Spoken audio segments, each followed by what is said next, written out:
Thanks, Jack. Well, it seems to happen to the best of us. We're traveling through a snowstorm, and before you know it, we end up in a ditch. So with winter seemingly starting up a little early this year, we wanted to go over a few steps to help to ensure that you stay safe the next time you skid off the highway.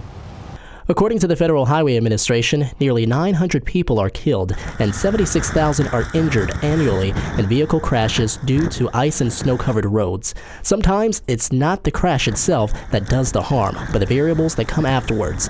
That's why it's important to know that as soon as you find yourself in a ditch, turn on your hazard lights, put on any extra clothes, and stay in your car because it could be a while. Most important thing is remember to stay inside the car. We don't want you getting out, we don't want you walking around. It could take several hours for a trooper to respond to help you out. Obviously we're going to be handling calls in priority, so we're going to be responding to accidents with injuries first, and then vehicles that have slid off. Inside the vehicles where it's going to be safest for you in case someone else comes and hits that same slick spot. While you're waiting, the next step you'll want to take is to make a call to someone to try to get out of the inclement weather and situation as quickly as possible.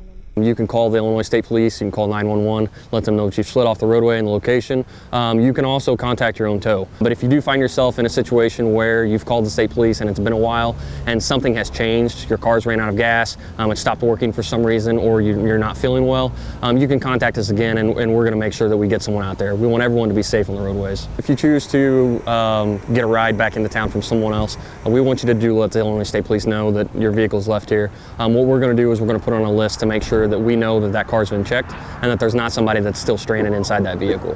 At times, though, there will be instances where you'll have to get out of the vehicle to guard against carbon monoxide poisoning. If you believe that you're in an area that the tailpipe might be clogged with snow, it's okay to exit the vehicle to make sure to clear that away, but we want you to be outside of the vehicle as least as possible.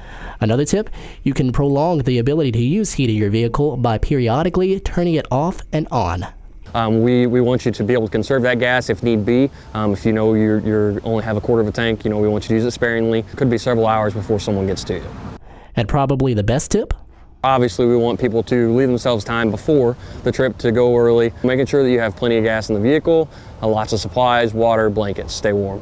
And finally, anytime you're heading out during this time of the year, you want to make sure to have the appropriate clothing on just in case anything happens. And with more on that, here's Amelia.